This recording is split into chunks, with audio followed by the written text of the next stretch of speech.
Hello student, आज हम कक्षा 11 आवर्त सारणी, तो जो आधुनिक आवर्त सारणी है उस आधुनिक आवर्त सारणी में जो मोस्टली जो मेंडलीव की आवर्त सारणी थे के सभी दोष दूर कर दिए गए। लगभग कई बार क्वेश्चन आता है कि जो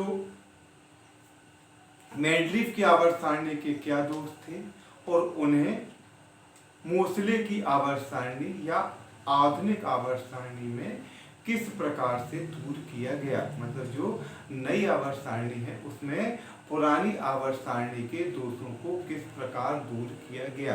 तो इसमें क्या बनेगा क्वेश्चन कि मेंडलीव की आवर्त सारणी के क्या दोष हैं और उन्हें आधुनिक आवर्त सारणी में किस प्रकार से दूर किया गया। तो पहला दोष है हाइड्रोजन का स्थान। हमने पढ़ा हाइड्रोजन का स्थान, मतलब जो मेंडलीव की आवर्त सारणी थी उसमें हाइड्रोजन का निश्चित स्थान नहीं था। तो कभी इसे प्रथम वर्ग में रखते थे, कभी इसे सातवें वर्ग में। तो अब क्या हुआ कि अब इसमें हमें लिखना है कि जो आधुनिक आवर्त सारणी है या जो मोस्ले की आवर्त सारणी है उसमें हाइड्रोजन को प्रथम वर्ग में ही रखा गया। इसको रखा गया प्रथम वर्ग में, हाइड्रोजन को रखा गया। दूसरा था समस्थानिकों का स्थान। दूसरा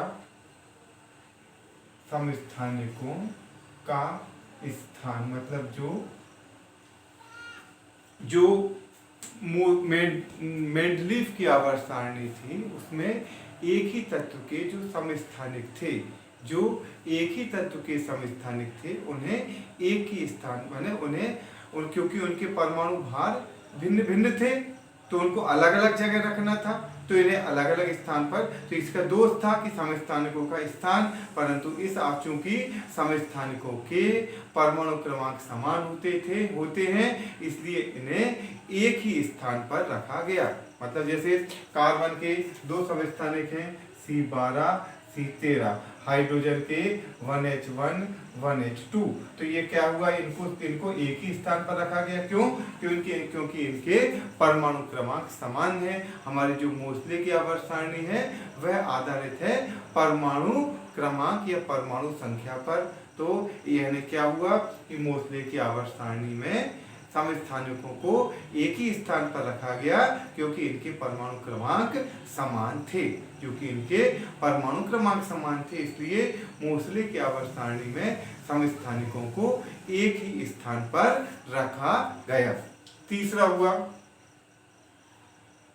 निष्क्रिय गैसों का स्थान।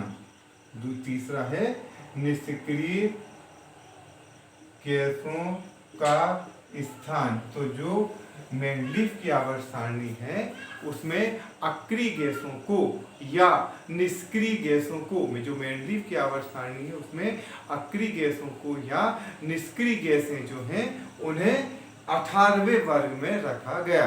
मतलब जो आधुनिक आवर्त सारणी है उसमें अक्रिय गैसों को या निष्क्रिय गैसों को 18वें वर्ग में रखा गया। अब चौथा ये हो गया निष्क्रिय गैसों का स्थान। अब इसके बाद अगला है दुर्लभ मृदा तत्वों का स्थान। दुर्लभ मृदा तत्वों का स्थान। अगला है दुर्लभ मृदा तत्वों का स्थान, मतलब जो दुर्लभ मृदा तत्वों का स्थान। तो ये जो दुर्लभ मृदा तत्व हैं इन्हें आधुनिक आवर्त सारणी में जो है प्रथम 14 तत्वों को, या 28 तत्व हैं, प्रथम 14 तत्वों को एक साथ रखा गया जिन्हें लैंथेनाइट कहा गया आवर्त सारणी के नीचे, और दूसरे 14 तत्वों को उसके और नीचे रखा गया जिसे एक्टिनाइट कहा गया। इसको कहा गया लैंथेनाइट और एक को कहा गया एक्टिनाइट। तो ये हुआ लैंथेनाइट और एक्टिनाइट। तो ये हो गए मतलब आधुनिक आवर्त सारणी में जो मेंडलीव की आवर्त सारणी के सभी दोष दूर हो गए। ये 4 दोष इसके दूर। बेटा इसमें क्वेश्चन किस प्रकार बनता है कि मेंडलीव की आवर्त सारणी के क्या क्या दोष थे और उन्हें आधुनिक आवर्त सारणी में किस प्रकार दूर किया गया। मेंडलीव की आवर्त सारणी में क्या क्या दोष थे और इन्हें आधुनिक आवर्त सारणी में किस प्रकार दूर किया गया।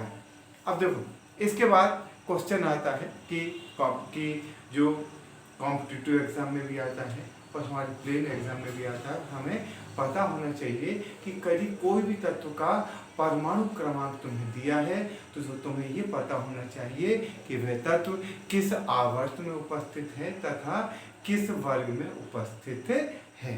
तो इसके लिए एक मैंने अपने हिसाब से एक हिंट बनाया है।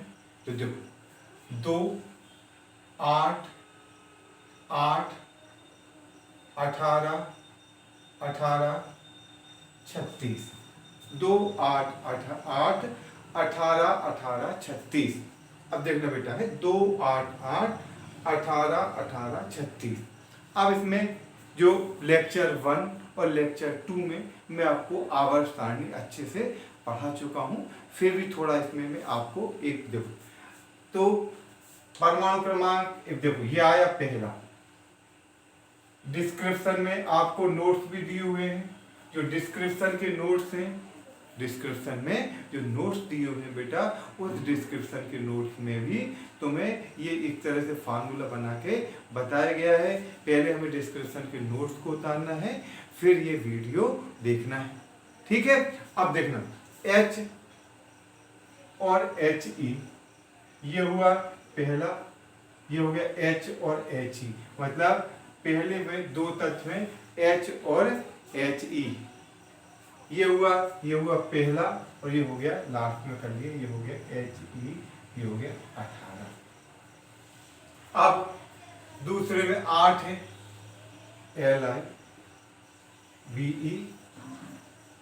BC, NO, F और Ne। तो देखो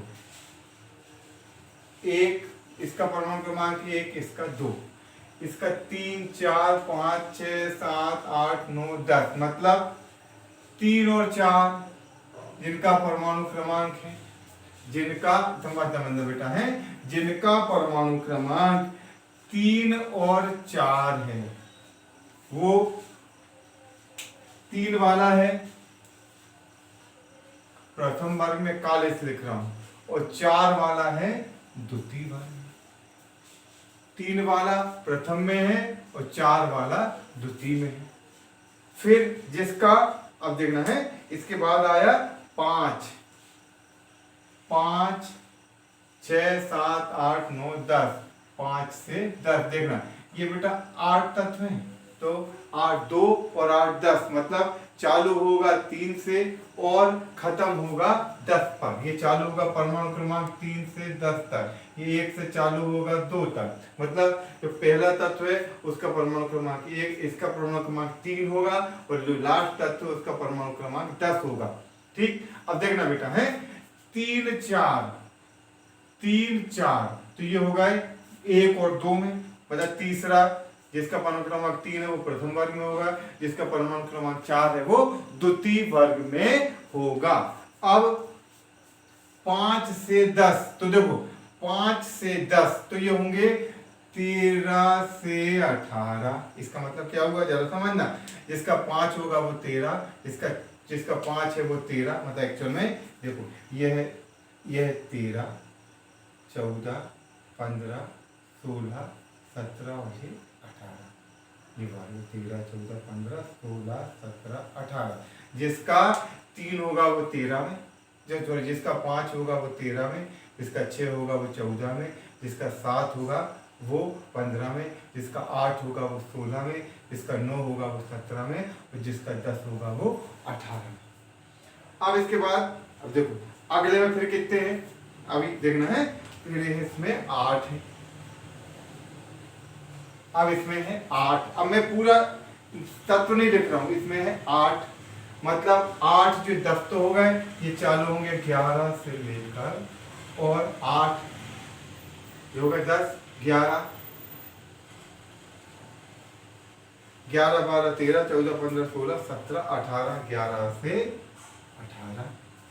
11 से 18 ठीक। अब 11 अब देखो यही लिख रहा हूं 11 और 12 जो 11 और 12 होंगे वो होंगे काले देखना 1 और 2 में, मतलब जिसका परमाणु क्रमांक 11 होगा वो प्रथम वर्ग में होगा, जिसका परमाणु क्रमांक 12 होगा वो द्वितीय वर्ग में होगा।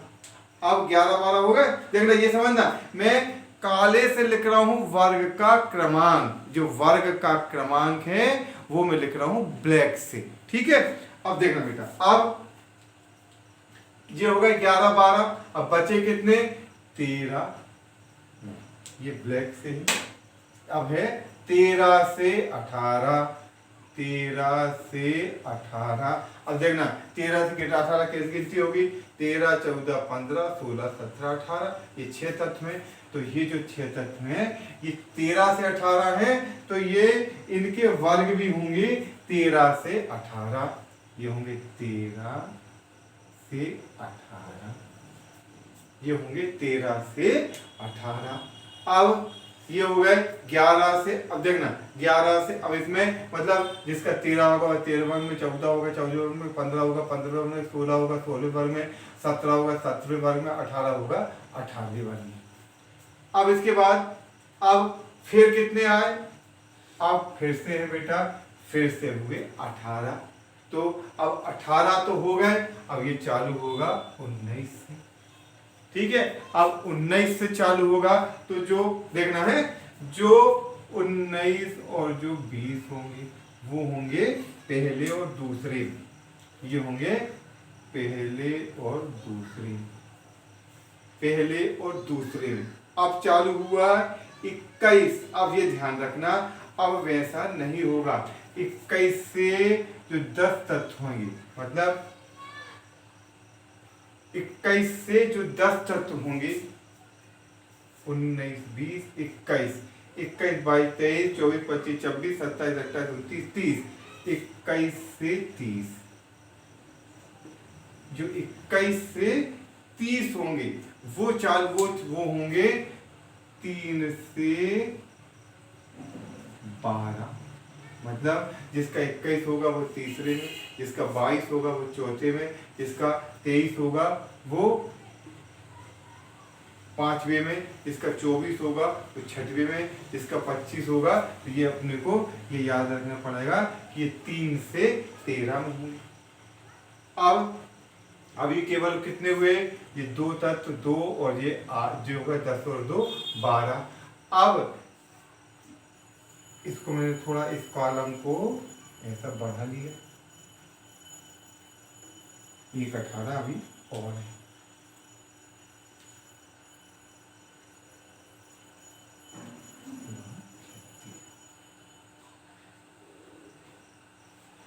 अब 31 से 36, 31 32 33 34 35 36, ये होंगे 13 से 18,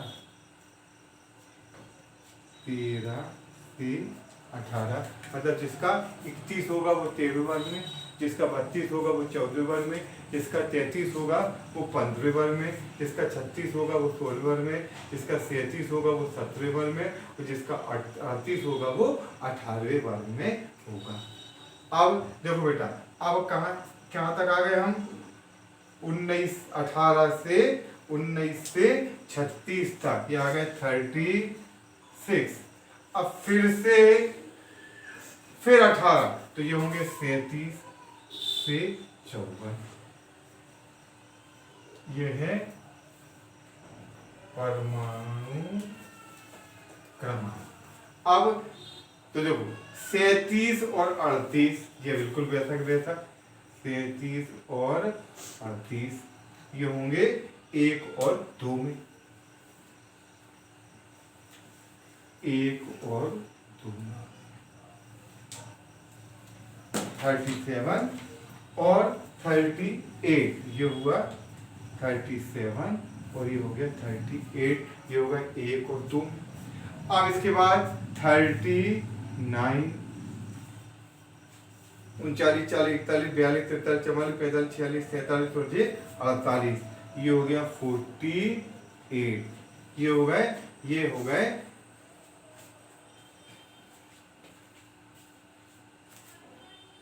3 से, ये 13 का लिखा, ये 3 से आएगा 12, 3, 4, 5, 6, 7, 8, 9, 10, 11, मुझे 12, 1, 2, 3, 4, 5, 6, 7, 8, 9, 10 के 3 से ये होगा 3 से 12।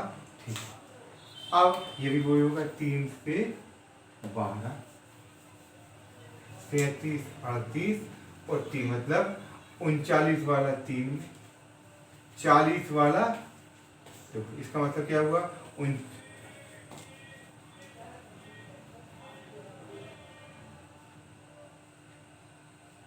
मतलब 39 वाला तीसरे में, 40 वाला, देखो इसका हाथ है या तुमको अलग से बता देता हूँ मैं यहाँ लिखकर, 39 वाला 3 में, 40 वाला 4 में, 41 वाला 5 में, 42 वाला 6 में, 43 वाला 7 में, 44 वाला 8 में, 45 वाला 9 में, 46 वाला 10 में, 47 वाला 11 में और 48 वाला 12 में। ये इस तरह से। अब फिर 49, 49 से 54, 49 से 54, 54, 49, 50, 51, 52, 53 और ये 54। तो ये 49 से जो 54 होंगे, ये होंगे 13 से 18, 13 से 18, मतलब 49 वाला 13 में, 50 वाला 14 में, 51 वाला 15 में, 52 वाला 16 में, 53 वाला 17 में और 54 वाला 18। ये हो गए तुम्हारे, ये हो गए 54 तक। ठीक, चलो अभी हम इतना ही इसको समझे कि हम केवल 54 तक को ही समझने की कोशिश करें कि इनमें किस प्रकार से हम भरेंगे। अब इसमें मैं आपको एक उदाहरण बताता हूँ। तो देखो, सबसे पहले कि ये हुआ H और H P,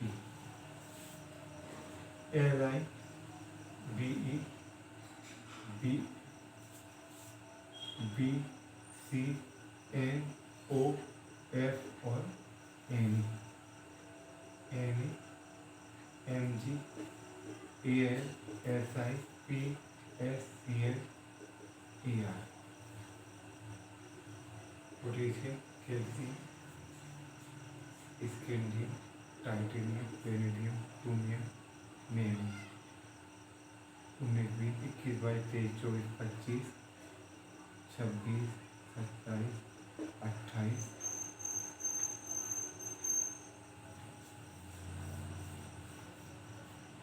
21, 22, 23, 24, 25, 26, 27, 28, 29, 30। HHE, B, C, N, O, F और N, NMG, Al, Si, P, SCl और Er।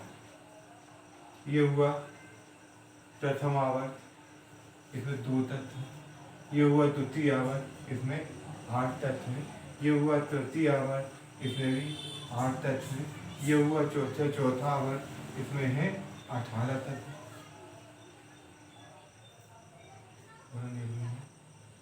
गैलियम, इंडियम, कार्बन से लेकर जर्मेनियम, टिन और lead, nitrogen, phosphorus, arsenic, antimony, इसमें oxygen, sulphur, selenium, tellurium, polonium, fluorine, chlorine, bromine, iodine, astatine, helium, argon, krypton, xenon और radon, lithium, sodium, potassium, rubidium, cerium, francium. पहले में calcium, strontium, barium और radium.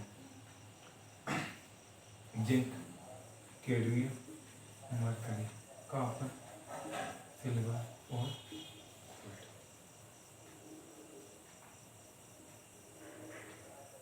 अब ये पहला वर्ग, ये दूसरा वर्ग, ये तीसरा, ये चौथा, ये पांचवा, ये छठवा, ये सातवा, ये आठवा, ये नौवा, 10वां, 11वां, 12वां, 13वां, 14वां, 15वां, 16वां, ये 17वां और ये जो है ये होगा 18। ये होगा 18वां। अब देखो इसके बाद अगले मेरी आवर्त में है 18। ठीक, इसके बाद जो अगला जो आवर्त है उसमें 18 और इसमें है जो है 18 और इसमें है 32 तक। 18 और 14, 18, 19, 20, 19, 20, 21, 22, 23, तो ये हो जाएगा 18, 19, 20, 21, 22, 19, 20, 21, 22 और 10, 32। अब देखो, अब इसमें जैसे हमें सपोज करो कि कैल्शियम 20, हमें ये पता करना है कि कैल्शियम 20 किस आवर्त तथा किस वर्ग में उपस्थित है। कैल्शियम 20 जो है वह किस आवर्त में है, वो किस वर्ग में उपस्थित है। तो देखो बेटा, सबसे पहले हम ये चेक करेंगे 2, 8, 8, 2, 8, 8, 8, 2, 16, 17, 18, यह कम है तो ये इसमें आएगा। जिसमें आएगा उसको मैंने ये ब्लैक से टैग कर दिया, ये ब्लैक 18। अब 18 तो देखो 8, 8, 16, 17, 18। अब 18, अब चालू तो यहाँ से होगा, 18 तो यहाँ खत्म हो गई।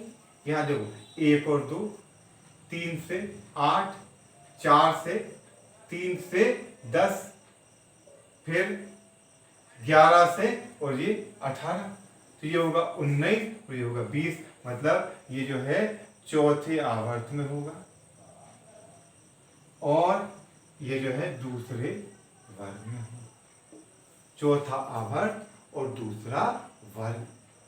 और एक उदाहरण क्रोमियम 24। ठीक, अब हमें देखना है कि ये किस आवर्त में होगा और किस वर्ग में होगा। तो अब इसमें आवर्त और वर्ग, तो इसमें देखो अब हमने देखा 18 तो ये होगा, मतलब ये आवर्त तो पक्का आ गया, कितने में होगा, चौथी में। अब वर्ग तो देखो ये होगा 8, 8, 16, 17, 18, 19, 20, 21, 22, 23, 24, तो ये इस वर्ग में है। जिनो क्या हुआ 1, 2, 3, 4, 5, 6, तो वर्ग होगा इसमें 6, आवर्त चौथा और वर्ग छठवां। अब इसके बाद जो अगला एक और मैंने कोई भी ले लिया Zn 30, जिंक 30, तो ये भी चौथे आवर्त में ही आएगा।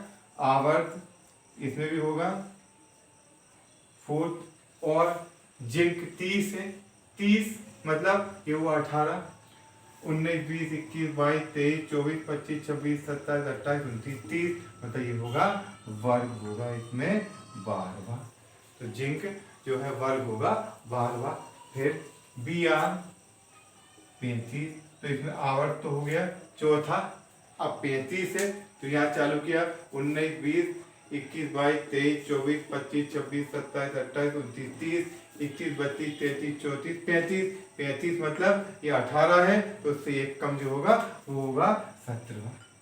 तो ये होगा 17वें वर्ग में। तो इस तरह हम जो है आपको होमवर्क भी देंगे। आपको ये पता होना चाहिए कि कोई भी तत्व जिसका यदि परमाणु क्रमांक दिया है तो वो किस आवर्त में होगा और किस वर्ग में उपस्थित होगा। ओके बेटा, थैंक यू।